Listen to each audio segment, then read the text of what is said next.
Hi everyone. Today I'm going to be looking at the Leaving Cert Honours paper for Maths for 2015 Paper 1. I'm going to go through all 9 questions on this paper. I'm going to do them relatively quickly, assuming a fairly high level of understanding. So though I will explain any way I got there via an equation or whatnot, I might skip some of the computations. Assuming a high enough level of understanding, considering we're talking about honours maths. So without further ado, I'm going to start off. This session, don't know how long it'll take, but it should take quite a while because we're going to be doing all 9 questions.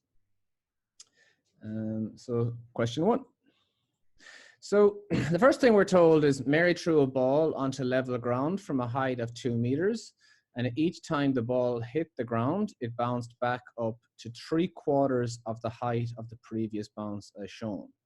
So then we're asked to complete the table below to show the maximum height in fraction form reached by the ball in each of the 4 bounces. So just make sure I have this on the pen. Okay. So we know that the ball went down this way, then up and down, up and down, up and down, up and down. And we're also told that it was bounced back at a height of 3/4 of the previous. So if the first one went down 2, we would need to multiply that by 3/4. So our first one should be 6/4, 3/2. So that is going to be 3/2. Now the next one is going to be 3/2 by 3/4. So that's going to be 9/8. Our third one is going to be 9/8 by 3/4. And that's going to be 27/32. And the fourth one is going to be 27/32 multiplied by 3/4. Which is going to be 81/128. So that's going to be 81/128. You should really put that inside the square. But anyway, find in meters the total vertical distance up and down the ball had traveled when it hit the ground for the 5th time. So we could do this 2 ways. We could basically just add all these together. But it's probably better to do it via geometric sequences, because a geometric series, because that's what this is. It goes, they're following in this at a rate of 3/4 each time. So our R in that instance would be 3/4. If you didn't know how to find R, it's R is equal to UN plus 1 over UN. And that instance would be, say, 3/2 divided by 2. And that should give you 3/4. And then A here will be 3/2, because that's the first time it happens. And I want to bring your attention to the maths tables. A lot of what you're going to be answering is already going to be in your maths tables. So you just need to find what's relevant. And here you already have the geometric sequence, S of n, as you just use that equation. So I'm going to write this equation in very quickly. So S of n is equal to A 1 minus R to the power n over 1 minus R. Now, for this particular sum, we know that it's really going to be 2 plus, and this sequence would say if it went up each time, but we have to know it goes down as well. So it's going to be 2 times it. And A is going to be 3/2. 1 minus 3/4 to the power of 4, because that's your Sn. Or your n value is 4. 1 minus 3/4. And if you compute that out, you end up getting 10 and 13/64 meters. And that's what it is for that. And then the next one, it says, if the ball were to continue to bounce indefinitely, find in meters the total vertical distance it would travel. Again, in your maths tables, you have the infinity equation. So series infinity is equal to a over 1 minus r, where r is less than 1. So r is less than 1. So we have, again, we basically sub that same thing in. So it's going to again be 2 plus 2 times a over 1 minus r, which is equal to 2 over 2 times 3 over 2, 1 minus 3/4. That's going to be 6 over 2 over a quarter. It's going to be 12. So it's going to be 14 meters. And that is the distance that this ball would bounce if it bounced indefinitely. So that's question 1 done. So question 2, solve the equation x cubed minus 3x squared minus 9x plus 11. And you have to write out any irrational solution in the form of a plus b to the square root of c, where a, b, and z are elements of z, and z is integers. Okay, so click on that. So the first thing you need to do is try and find a factor of this. Now, it's going to be a pretty low number. They're not going to make it extremely difficult to find.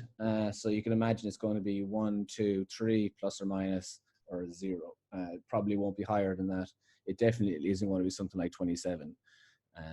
So anyway, you try and find 1. So 0, putting in, it's going to be 0, 0, 0 plus 11. So that does not equal 11. So that's not going to make sense. Try 1 minus 3 minus 9. That's minus 12 plus 11 is 0. So first thing you want to do is write that in. Factor of 1, or function when it's equal to 1 is going to be 1 minus 3 minus 9 plus 11, which is equal to 0. 0 is equal to 0. So that's going to be your factor. So your factor is going to be x is equal to 1, or x plus 1. Sorry, x minus 1. So then you're going to have to divide that. So you get x minus 1, x cubed minus 3x squared minus 9x plus 11. It's going to be x squared. X squared. That's going to be x cubed minus x squared. So it's going to be minus, going to be a plus, going to be 2x squared minus 9. So that's going to be minus 2x minus 2x squared plus 2x. That is going to be a plus. That is going to be a minus. You're going to have minus 11x plus 11. And that is going to be minus 11. So that makes sense at the top. Now you could try and factorize this very quickly. See does anything happen. It's going to be pretty obvious that it's not. 11 doesn't go into this. So you need to use minus b plus or minus the square root of b squared minus 4ac all over 2a. This is going to be your a, this is going to be your b, and this is going to be your c. So subbing that in, you're going to have minus 2 plus or minus the square root of minus 2 to be squared minus 4 times 1 times minus 11 all over 2 times 1. That's going to be plus 2 plus or minus the square root of 48, because that's 4 minus 44 is going to be plus 44, so it's going to be 48 all over 2. And now to find the square root of 48 pretty quick, so 48 is equal to 4 times 12, which is therefore the square root of 4 times 12. So that is 2 times the square root of 12. And the square root of 12 is equal to 3 times 4, or the square root of 4 by the square root of 3, which is 2 times the square root of 3. And you already had that, so you're now going to have 4 times the square root of 3. So you multiply that 2 by this. So you're going to have 2 plus or minus 4 the square root of 3 all over 2, which is obviously going to go to 1 plus or minus 2 times the square root of 3. So you now have 3 factors. You have 1 plus 2 times the square root of 3, and 1 minus 2 times the square root of 3. And that's that. That's your answer. All right, so on to the next one. Question 3. You're given an equation, let f of x equal to this, and x are elements of real numbers. Complete the table below. Use table 1 and find a trapezoidal. Okay, so sorry, we have to do this first. We just have to basically sub in these values of x for this. You just need to be pretty careful that you don't make a mistake with the signs. So it's going to be minus, so I'll do 5 first, squared, plus 12 times 5 minus 27. So that's going to be minus 25 plus 60 minus 27. So 27 and 25 is going to be minus 52. 50, that's going to be 8. So subbing in, we get 8. This value is going to be 9. This value is going to be 5. And this value is going to be 0. Obviously, when you're doing the exam, you need to do these out. But you just need to follow this equation and you should get them all. So the next thing you're asked to do is use table 1 and the trapezoidal rule to find the approximate area of the region bounded by the graph f and the x-axis. So with that, if you're not sure, I would always look through your maths tables.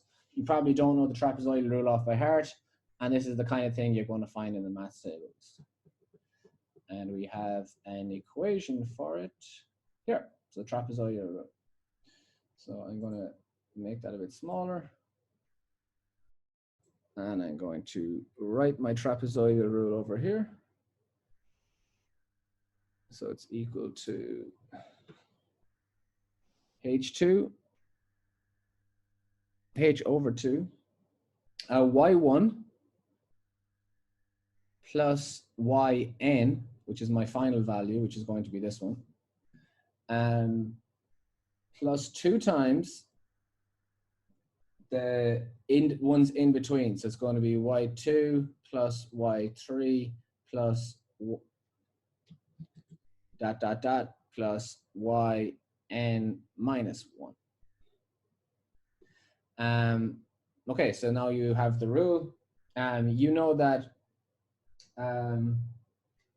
h is going to be 1. So you know that in between of these, it's going to be 1. Because if you go back to the equation, you're looking for h, which is the value in between those x's. So that's 1. And your y1 is going to be 0. And your y2 is going to be 5, 8, 9, etc. So subbing that back in, you're going to get 1 over 2, 0, and then your last value is 0, plus 2 times 5 plus 8 plus 9 plus 8 plus 5. And that's very quickly just going to work out to 35, and you call it unit squared. And that's it. So for the first time, we found the area under the curve via the trapezoidal rule. So this is how we found the area under that curve via the trapezoidal rule. And now we're being asked to find the area under the curve via integration. So again, this time was the trapezoidal rule. Now we're finding it by integration. So we basically just integrate that first piece.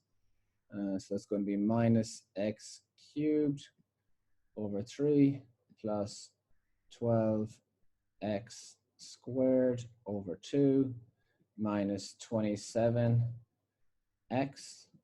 And it's going to be 9 and 3. So then you basically just sub in, so it's going to be minus 9 cubed over 3 plus 12x, no, sorry, 12 by 9 times to be squared over 2 minus 27 times 9 minus 3 to be cubed over 3 plus 12 times 3 to be squared over 2 minus 27 times 3. And then basically that just works out to 36. So this time you have 36 units. That's great. And use the answers above to find the percentage area in the approximate area of the, so this was your approximate area, so it's going to be 1 over 36. So it was that much out, multiplied by 100 over 1, which is just going to be 2.8%. And that's your answer. So it's actually just 36 minus 35 over 36 multiplied by 100 over 1. And that's question 3 done. So question 4 is a complex numbers question. So first of all, you're told Z1, Z2, and Z3 are such that 2 over Z1 is equal to 1 over Z2 plus 1 over Z3.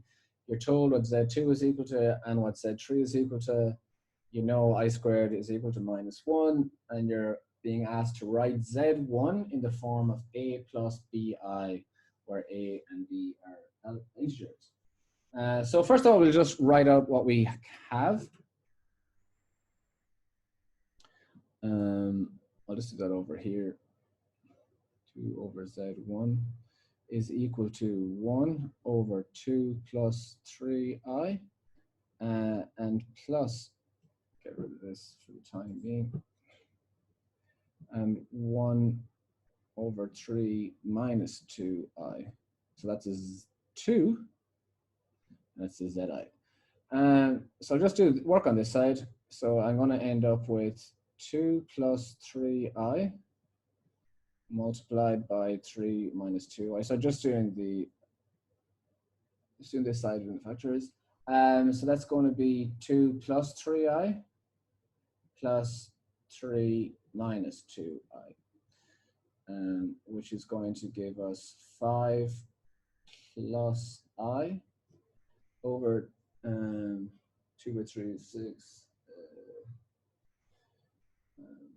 3i is not minus 9i.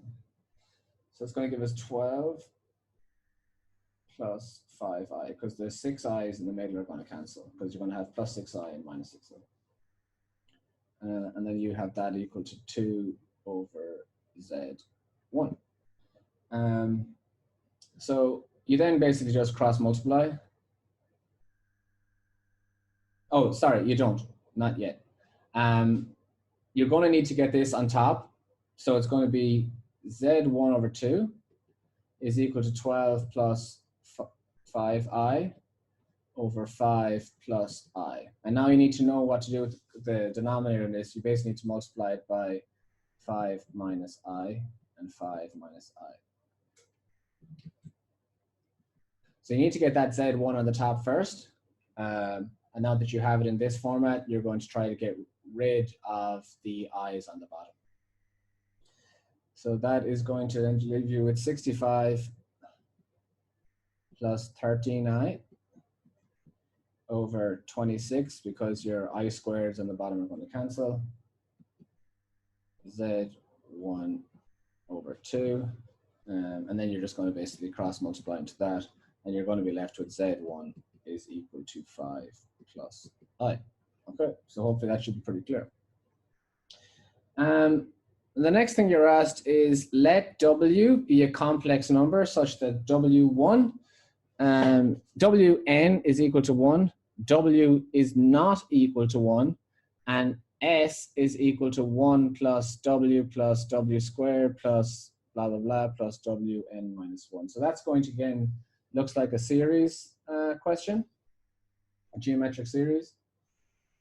So our first number in that geometric series is a is equal to 1. Our second one is that r is going to be equal to un plus 1 over un. So our r value is going to be w over 1. And then basically we just sub back into the equation that we had before, which was Sn is equal to one minus Rn over 1 minus R. And we know that's 1. That's going to be 1 minus R is going to be W.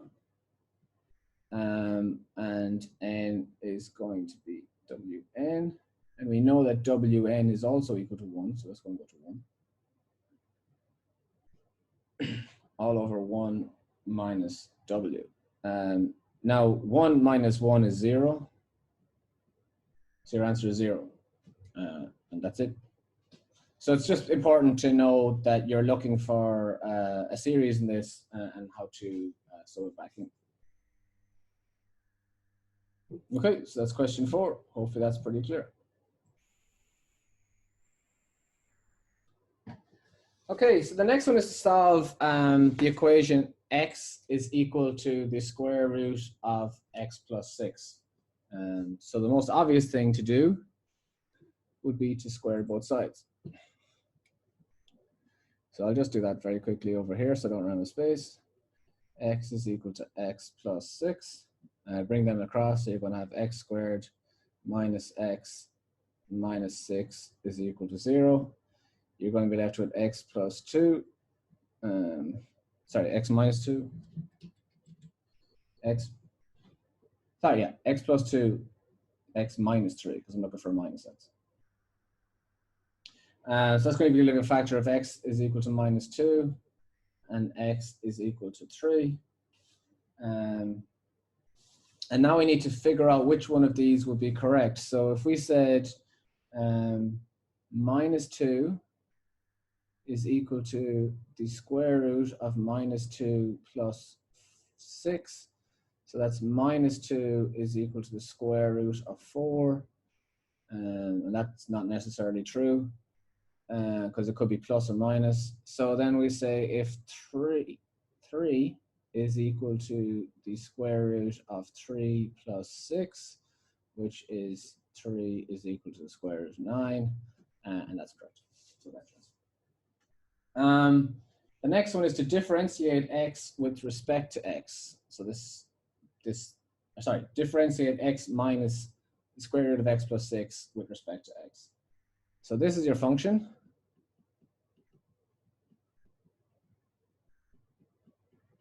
Or it's equal to x, and you're going to make this easier on yourself, so call it plus 6 to the half. Getting square roots into halves is obviously very important in differentiation and knowing what to do, so it's important to do that. So f dash x is going to be 1, and then this is just bring it down, it's going to be a half over x plus 6, and it's going to be a half minus 1, so it's going to be minus a half. And then if you want to make that a bit cleaner, it would be 1 minus, and that's going to become it's going to go below the line. So it's going to be x plus 6. And it's minus a half, so it's going to be the square root of. If it was just this half, obviously be square root, but it's minus half, it's going to be the divided by the square root of. So 2 over 1, and that's your answer. And the next one is find the coordinates of the turning point of the function y is equal to x minus x plus 6. So with turning points, you find them by letting dy dx equal to 0. So you've already found this. So what you would do is you basically just go 1 minus 2 x plus 6, and you're letting that equal to 0 to find the turning point. So then bring that across. So it's going to be 1 over 2 x plus 6 is equal to 1. And then cross multiply. So you're going to get 2 x plus 6 is equal to 1. And then you basically just divide this side by 2. And divide this side by 2. So you have the square root of x plus 6 is equal to 1/2. Square both sides, you're going to be left with x plus 6 is equal to 1/4. Because it's 1 squared plus 2. 1 squared over 2 squared is going to be 1/4. So you're going to be left with x plus 6, or x is equal to 1/4 minus 6, which x is equal to minus 5 3/4.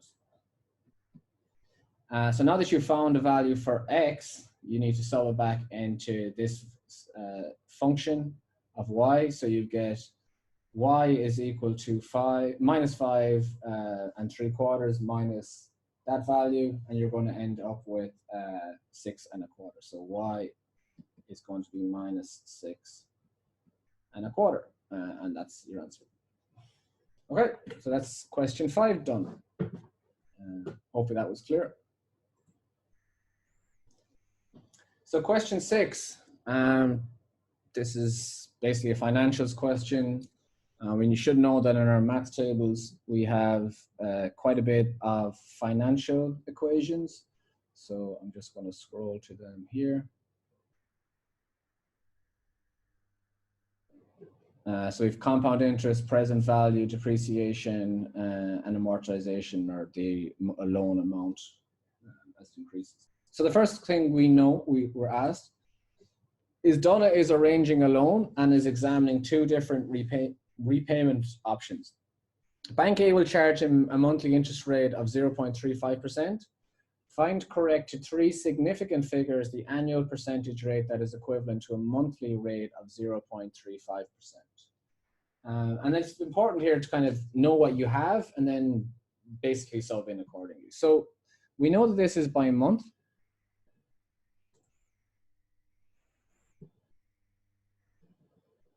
So just highlight that. And the monthly interest rate is that.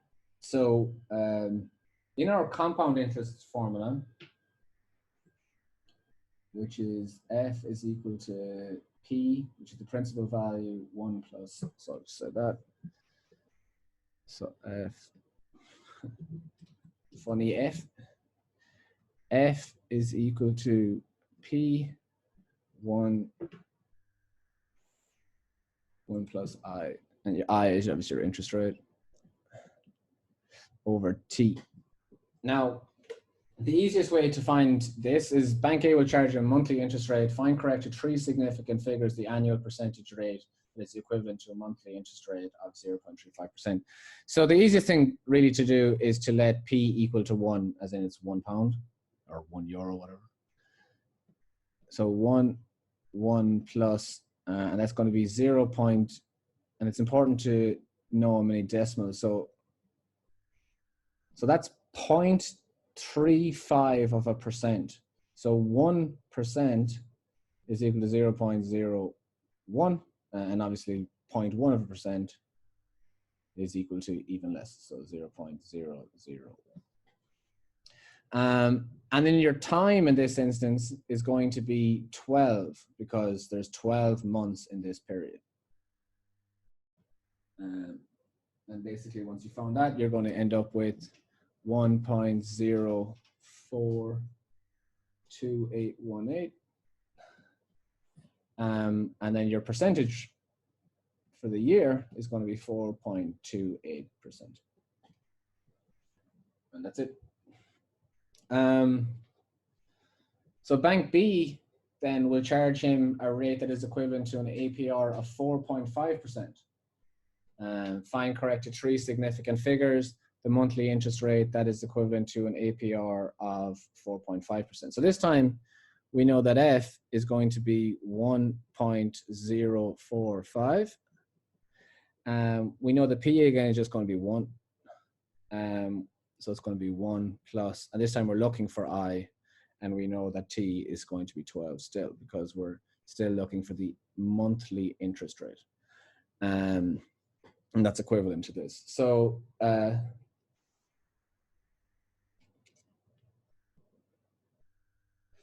you're going to, so obviously you can just get rid of the 1, that's fine. So you're going to be left with 1.045 is equal to 1 plus I to the power of 12. Now, if I had a square here, I would, and I wanted to get rid of that square, I would basically just put this as a square root. But because this is 1.05 to the power 12, this time what I'm going to do is going to be 1.045 to the square root of 12. Make sense? Is equal to 1 plus I. And then you find that out, and you end up anyway with this number is 1.003678. And your I then is just going to be 0.367%. So again, it's basically just the same formula both times, just reworked. As long as you know to use it, it should be pretty easy. And obviously, to know the power rules, just do them. That should be pretty easy. And then the next bit, Donna borrowed 80,000 at a monthly interest rate of 0.35%, fixed for the term of the loan from Bank A. The loan is to be repaid in monthly equal repayments over 10 years. The first repayment is due 1 month after the loan is issued. Calculate corrects to the nearest euro the amount of monthly repayment. So you know that he borrowed 80,000 at a monthly interest rate of this, so it's monthly, for a fixed term loan from Bank A. It's over 10 years. And the first repayment is 1 month after the loan is issued. So again, we go to our maths tables. And essentially, this is what we're going to be looking for, because we basically have all the values of this. We have our A, which is going to be the 80,000, because that was the amount that was advanced, because he borrowed that amount. Our interest rate we know, because that's 0.0035%. And we have T is going to be 12 for the month over 10 years. It's going to be 120. So we basically have all of this. We're just looking for R, the repayment amount. So I will write that equation first. R is equal to A, I over 1 plus I to the power of T over 1 plus I to the power of T minus 1. So the amount that was advanced was 80,000.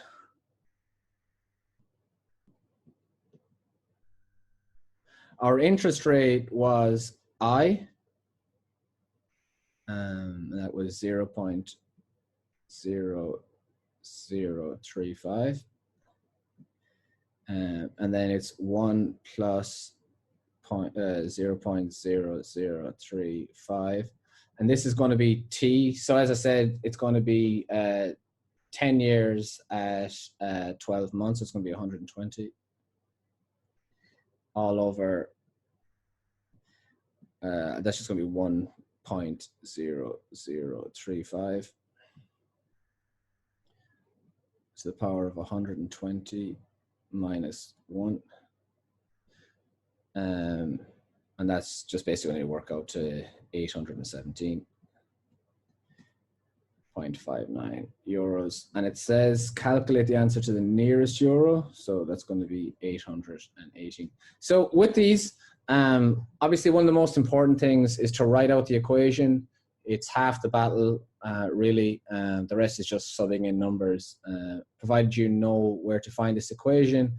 And as I say, it's in the maths tables. That's 90% of the battle. The rest is basically just plugging in figures. And that's that question done. So question 7 then. So here we're told to, we've to answer 3 parts of question B, but the first one is about a plane landing. So we're told a plane is flying horizontally at P. So obviously it's going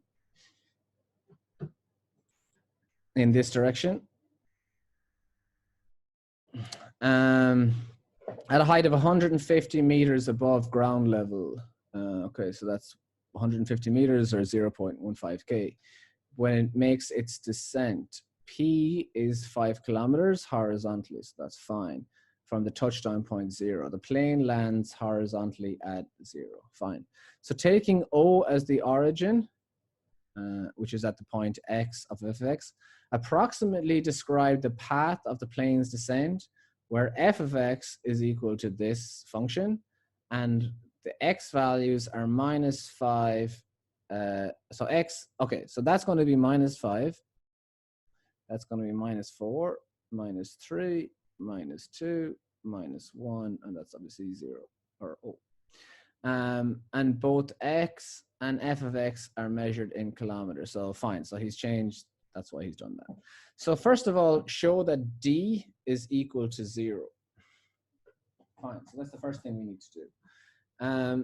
So when we read this equation, we're essentially saying y is equal to f of x, which is equal to that. So we're basically trying to find the point at where f of 0, because we know that at this point it's 0. So it's going to be equal to, that's going to go 0 plus 0 plus 0, so it's 0 plus d.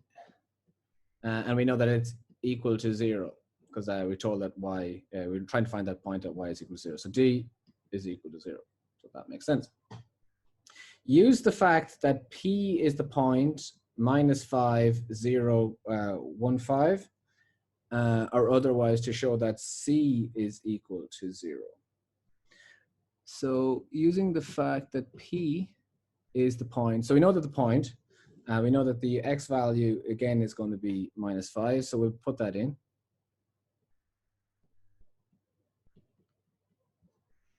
So it's going to be 0.0024 -5 cubed plus 0.018 -5. I'm going to run out of space. Plus C -5. And D is already 0, as we know. And we know that this is all equal to 0.15 because that's what our y value is. And effectively, we're going to end up with 0.15 plus -5c is equal to this value. And that is going to cancel with that. So you're going to get C is equal to 0. So now you know that C is 0 also. So basically you're just for the first 2 pieces, we just subbed in values for x, letting them equal to the known y value. And the next one is find f dashed x, the derivative of f of x when x is equal to -4.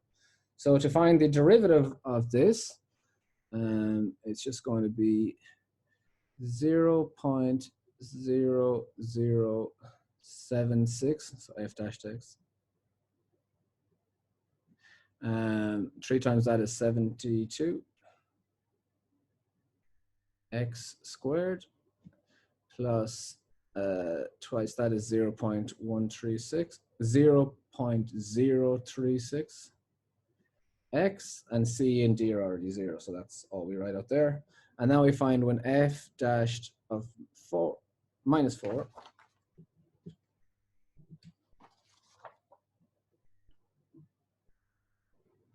is equal to this. So it's going to be 0.0072 -4 squared plus 0.0036 -4. And that value is just going to be equal to -0.0288. So again, the most important thing is we know we need to find the derivative of f of x and then just sub in that value for -4. The next thing, we're use the answer from part B above to find the angle at which the plane is descending when it is 4 kilometers from touchdown. So at any point, it's important to know that when we have a curve like this, if you find dy dx, that's equal to m. So it's important to know that. The turning point at the top will be when dy dx is equal to 0. And if you have any point of inflection, that's going to be d squared y squared dx squared is equal to 0. So that's for a point of inflection. So those are kind of just some things that you need to know. But for that, when you're trying to find a point or whatever, it's basically the change in value of x over the change in value of y, and to find that, you just find the tan of the angle. So we're trying to find tan alpha is equal to f dashed x at this point, because we know that it's 4 kilometers from touchdown. So x minus 4. We're 4 kilometers from touchdown at this point. And then our f dashed value, f dashed x value was minus 0.0288. And effectively just find the tan of that, tan inverse.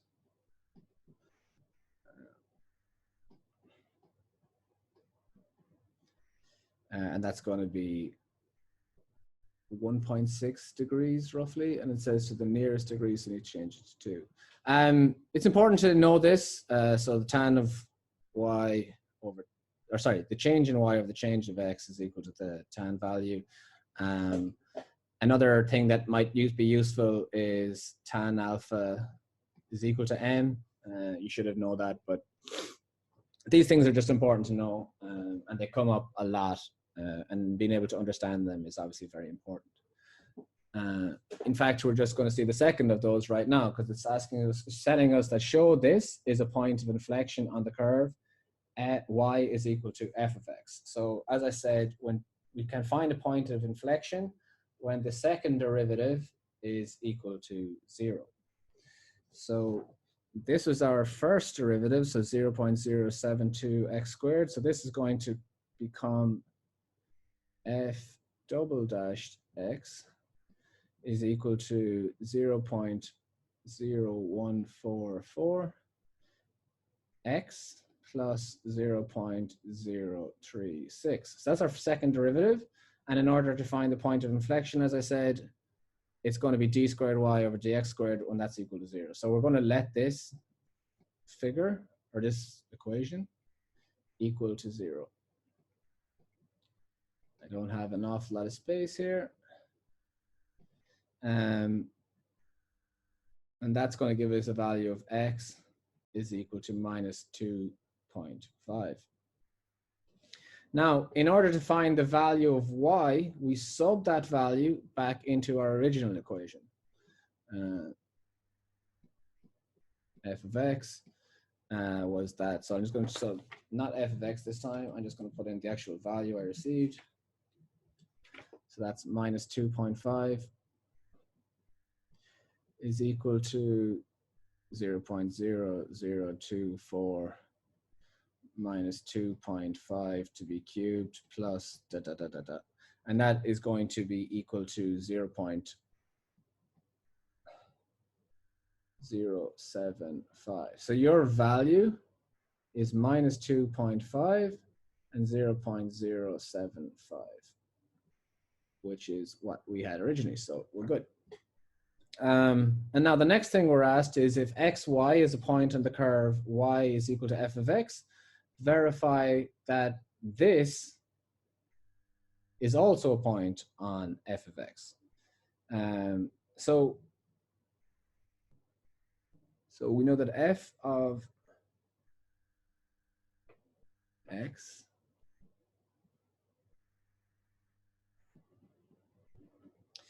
This time, we're just going to write out this part of the equation because we don't need to sub in all that other stuff again.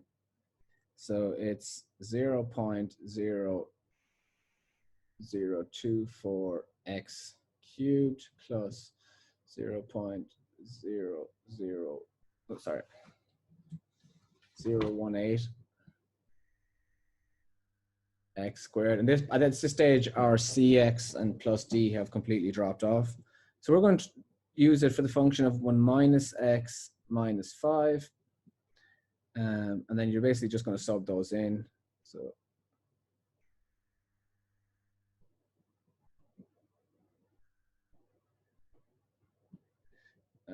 plus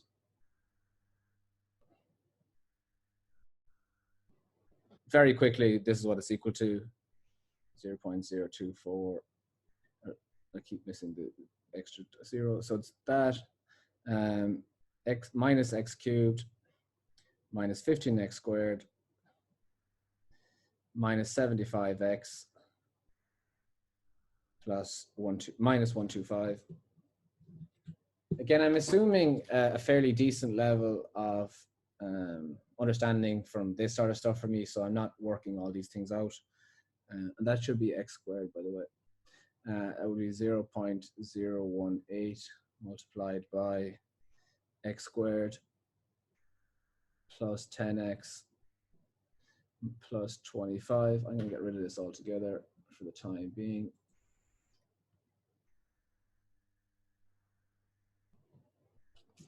And that all just very quickly kind of works out to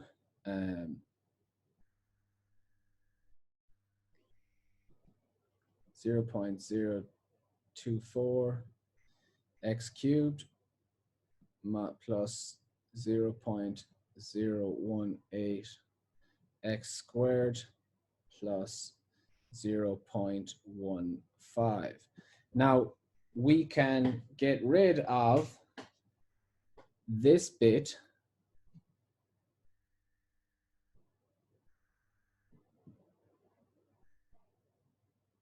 now. We already know that that is equal to y because that's 0 and y is equal to this. So if that's y, by the way, there should be a minus, and that's actually a minus here also. So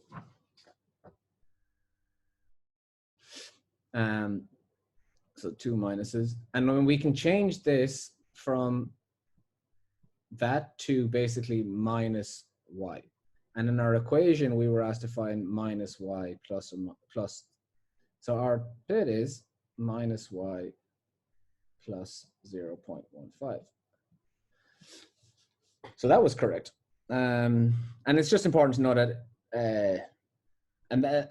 again, it's important to look back at your original question to make sure that you're doing all the final parts. But this is correct. It's just, you're going to get an extra 2 marks or whatever if you answer this bit also. And then finally, find the image of minus x minus 5, and then the other point minus y plus 0.15 under symmetry in the point of inflection. Now our point of inflection was this. So we can write that again, minus 2.5, 0.075. And our point, original point, is minus x minus 5 minus y plus 0.15. So if we think about this for a second, the change in value of x, so if I look for the delta x, is going to be minus 2.5 minus x minus 5. And that is going to be x plus 2.5.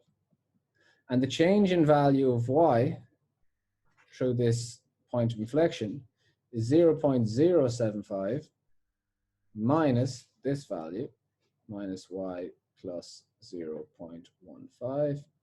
And that is going to be y minus 0.075. And then finally, we need to change the image of the point of inflection. So we go back to this original equation. I've run out of space here, so I'm just going to do it up here. And that's going to be minus 2.5. And then I'm going to add this time. So I'm trying to find the image of this. And then x. So that's going to be plus this one. So x plus 2.5, which is just going to be x. And then this one was 0.075. So for the y.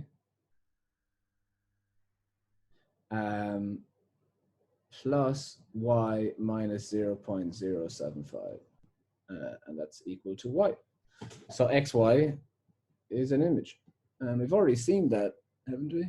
Yeah, so if fx is a point on the curve, so that's actually an image. So that's your answer.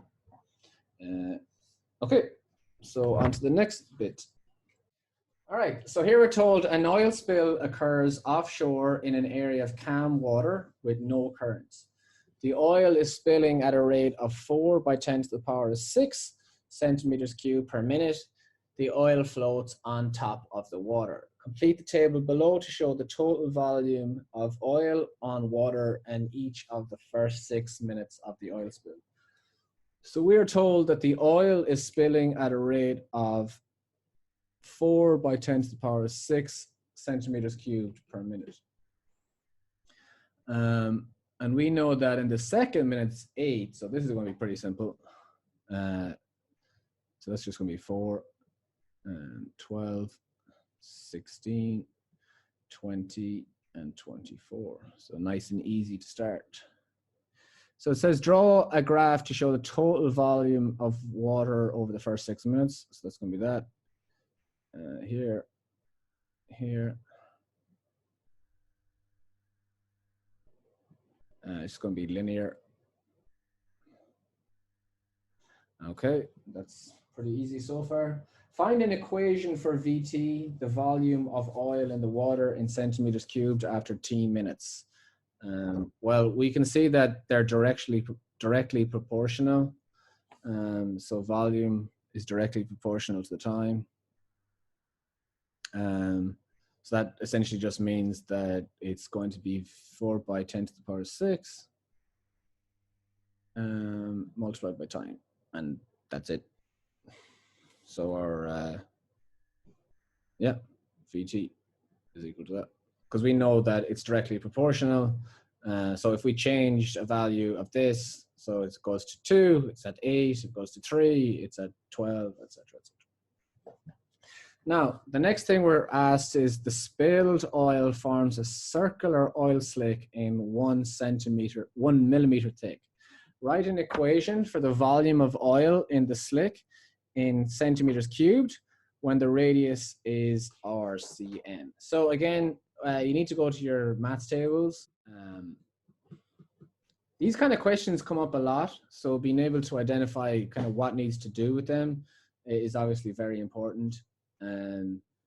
Though they look very different, they kind of follow a very similar pattern, a lot of them. So it's just going to be important to know what to do. So first of all, we know that the oil spills in a circular oil slick. So it's spreading in some sort of variant like that.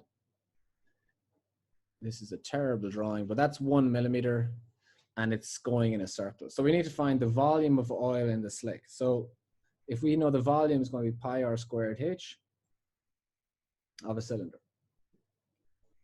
So it's a very thin cylinder, but it's a cylinder. So volume of a cylinder is equal to pi r squared h. And we know that the h is 0.1.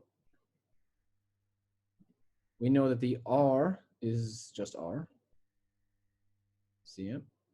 And pi, we can just leave it as is. So it says write an equation for that. So V is equal to 0.1 pi r squared. That is an equation for the volume of oil. Fine, done. All right, find the rate in centimeters per minute in which the radius of the oil slick is increasing when the radius is 50 meters.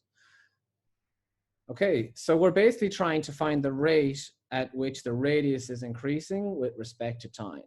So we're going to need to end up with something like dr dt. Now, just as a hint, they typically try to get you to find two variants. So you end up with something over, you have something like, in this instance, the volumes are going to cancel, but you end up with something where it's going to be like, I'll write out how this ends up just so you kind of get an idea. But this happens a lot where you end up with an equation for this and an equation for this, and then this and this essentially cancel to leave you with that. So you find two equations. It's just something helpful for you to know when you're answering these types of questions, and that it's possibly something you're going to be looking out for. But anyway, so first of all, we know that the volume is changing at a rate of this. So the oil is spilling at a rate of this. So this is our volume. So the change in volume over time is 4 by 10 to the power of 6 centimeters cubed per minute. So we know that that oil is spilling and the volume is increasing that amount every minute. So we've already seen that. Now we know that also that dV, or V rather, is equal to pi r squared h, or 0.1 pi r squared. So the rate with which the volume changes with respect to r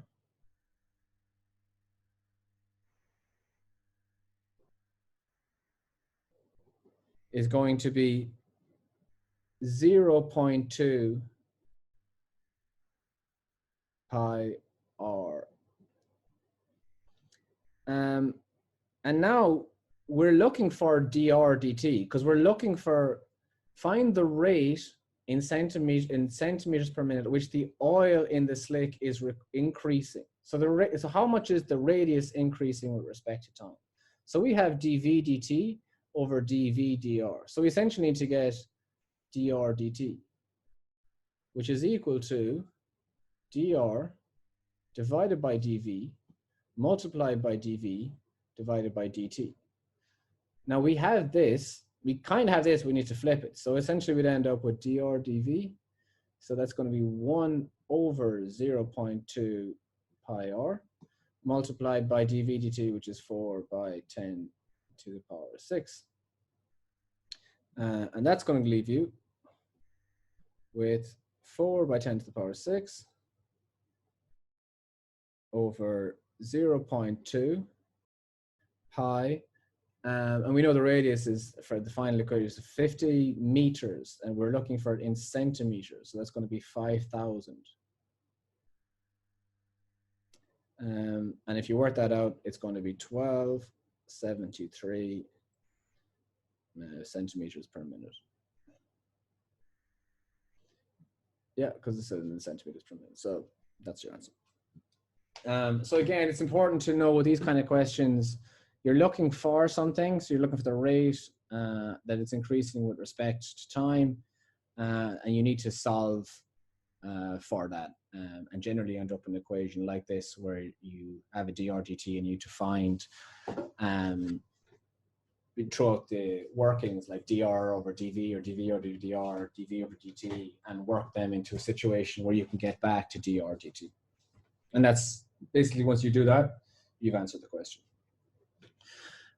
Show that the area of the water covered by the oil slick is increasing at a constant rate of 4 by 10 to the power 7 centimeters cubed per minute. So again, we go to our maths tables and we find the area of a circle. So what you're being asked is show that the area of water by the oil slick is increasing. So you're trying to find the rate at which the area is increasing. So your area of a circle, which you should all know, is pi r squared.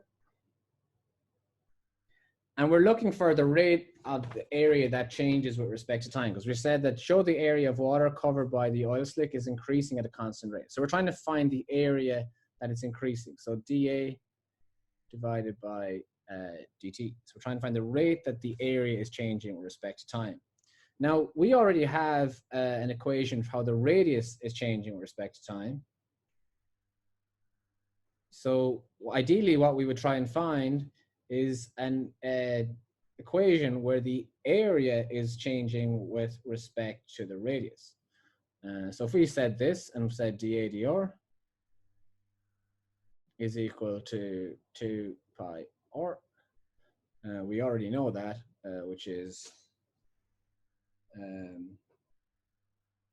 4/10 0.02 pi r.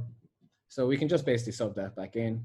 So it's going to be 2 pi r multiplied by 4 by 10 to the power 6 over 0.2 pi r.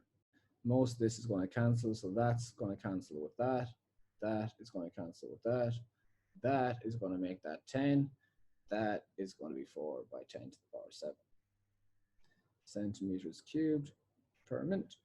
So the most important thing at the start of this is to find what you're looking for, dA dVdt, and again, try and look for that equation. In this instance, you already had a dr dt, so you already had something over t, and now you want to say, okay, well, what is that other variable that we're looking for? So get dA over dr, so you'll be able to cancel the r's and basically multiply them in. And then the final piece for this is the nearest land is 1 kilometer from the point at which the oil spill began.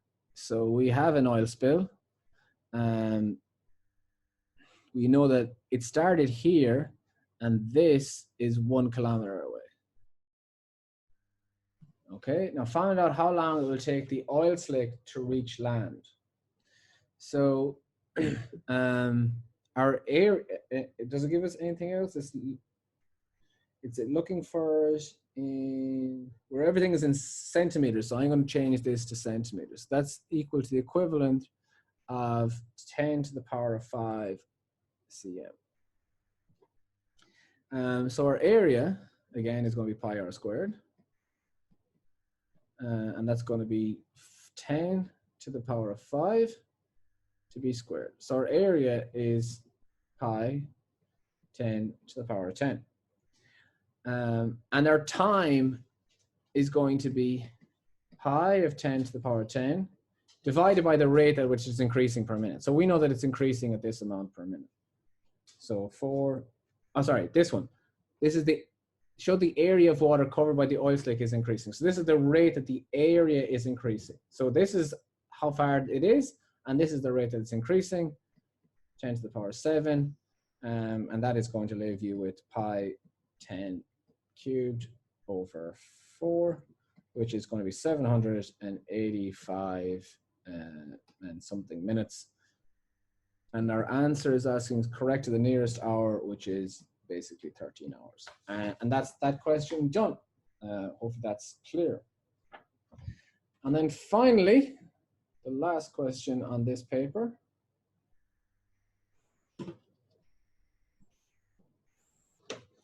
The approximate length of day in Galway, measured in hours from sunrise to sunset, may be calculated using the function f of t 12 plus 25 plus 4.75 sine 2 pi over 365t, where t is the number of days after March 21st and 2t over 365 is expressed in radians. So that's important. It's important to know this is expressed in radians. You're going to have to do some workings with the calculators to go from degrees to radians later on in the question. So anytime you see that, make sure you know what needs to be done. Find the length of the day in Galway. On June 5th, 76 days after March 21st, give your answer in hours and minutes. So again, with these kind of questions, we know, or we should know, that this is equal to y. So we essentially have something like this.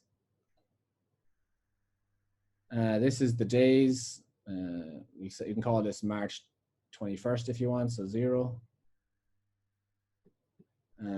And you're going to have the days getting longer in some sort of function of this, and this is y. So this is y is equal to this. So if you know that f of t is 76, you just or f of, just look for the function of 76 and just basically sub it in. So it's 12.25 plus 4.75 over the sine of 2 pi 76 all over 365. And that's going to be 12.25 plus, and that ends up being 4.587, which is 16 hours, 16.837 hours, which is essentially 16 hours and 50 minutes. 16 hours and 50 minutes. So all you have to do in the first one is sub it in. Now find a date in which the length in Galway is approximately 15 hours. So you're trying to find where on this graph this is equal to 15. So you basically just let this equation equal to 15.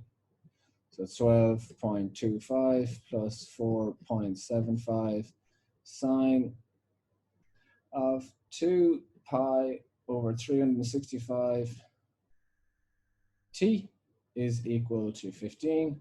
So that's going to be so it's going to be 2.75 divided by 4.75. You're going to end up with 0.57 on this side. 89 is equal to the sine of 2 pi over 365 t. So in order to get rid of the sines, you divide both sides by sine. So you're going to get the sine inverse of this. And that's going to give you, I have to work that out because I don't have it in front of me. So the sine of I'm looking for the inverse.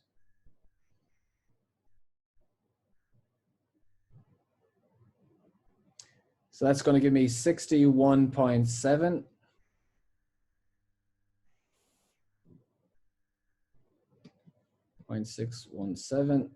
And you're left with 2 pi over 365 t.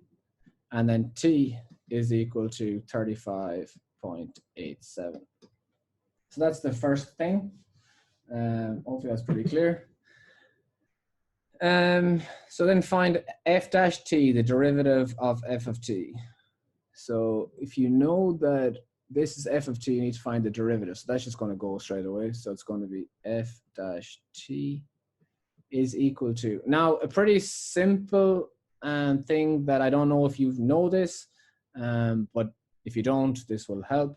So it's basically 4.75 multiplied by, now you're going to take that bit out because it's a substitution one, so it's going to be 2 pi over 365.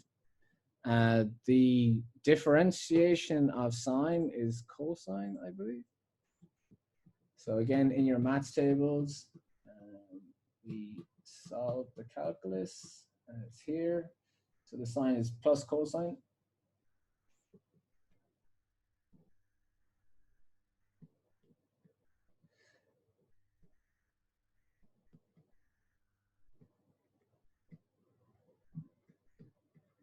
And you end up with 9.5 pi over 365 cosine of 2 pi over 365 t.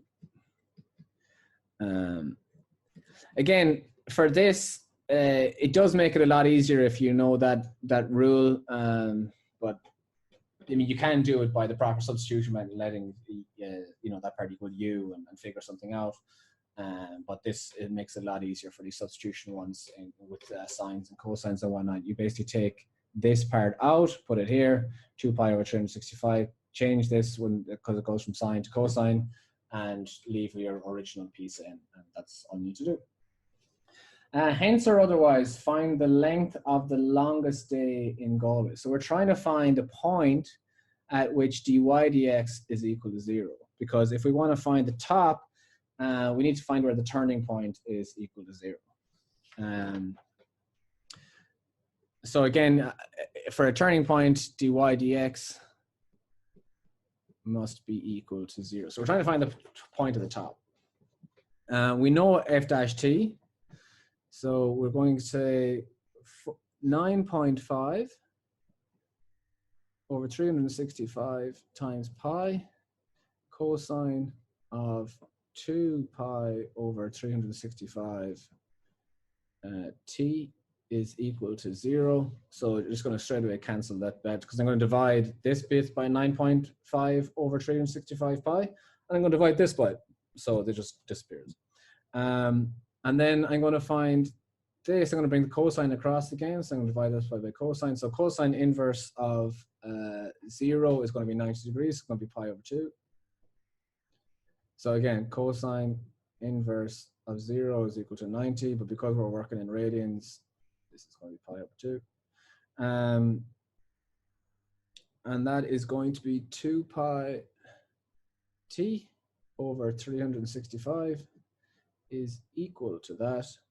And then t is going to be equal to 91.25.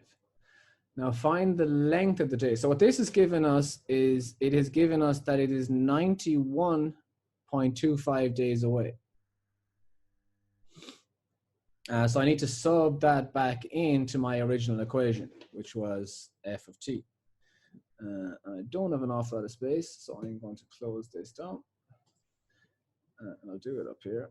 I should have left more, but f of 91.25 is equal to 12.25 plus 4.75 over sine of 2 pi 91.25 all over 365. And then that very handily 91.25 subs into that a quarter times. So you're going to be left with 2 pi over 4, which is going to be pi over 2. And the sine of pi over 2, if I go back to the sine of pi over 2 is 1. So just basically all of that goes to 1. And it's 12.25 plus 4.75, which is equal to 17 hours.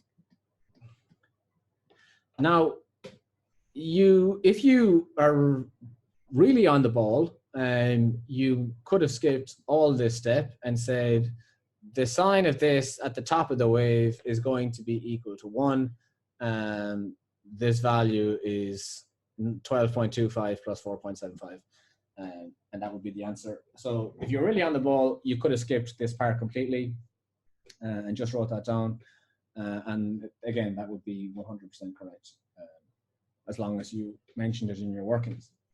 And then the final thing, it says, use integration to find the average length of the day in Galway over the 6 months from March 21st to September 21st, which is 184 days, and gives the answer in hours and minutes correct to the nearest minute. So you're effectively trying to find the area under the curve. So this area. And you know that the time is between March 21st and September 21st, which is 184 days. So the form that you need to use is going to be 1 over b minus a, b over a, f of x dx, in order to find the average height. Yeah, so b is going to be 184, and a is going to be 0, so you're just going to let it equal to 0. And that is going to be f of x, so it's going to be 12.25. I'll put these in t's actually because we're working in t's over here, so I'll change this one to t's.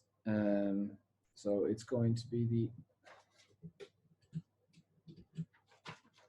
the integral of 184 to 0 and that is 12.25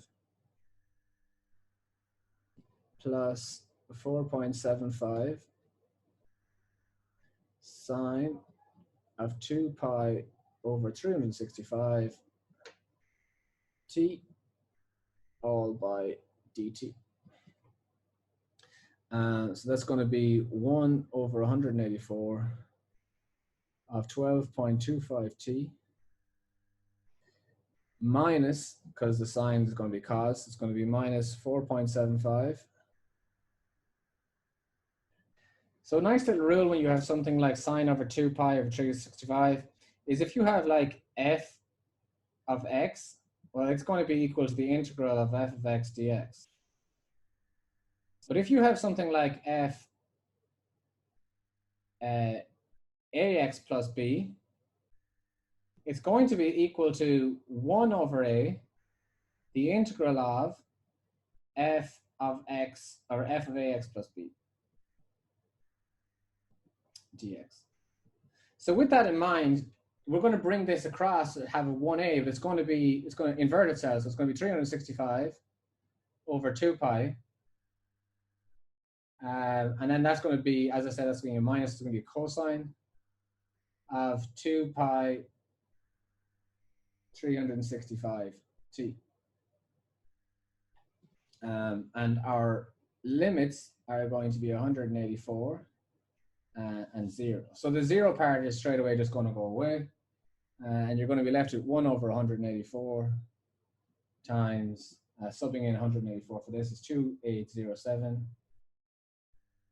or 2805.77, which is 15.2487, or 879, yeah, which is basically 15 hours and 15 minutes.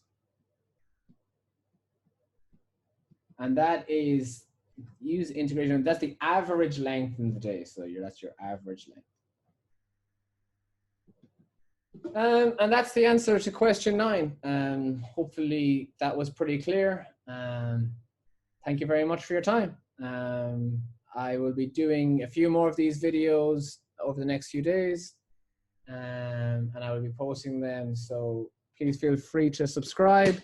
And I also have a Facebook page, More Learning Limited. So please feel free to give that a like, and you will see whenever I post any of these videos. Thank you very much for your time.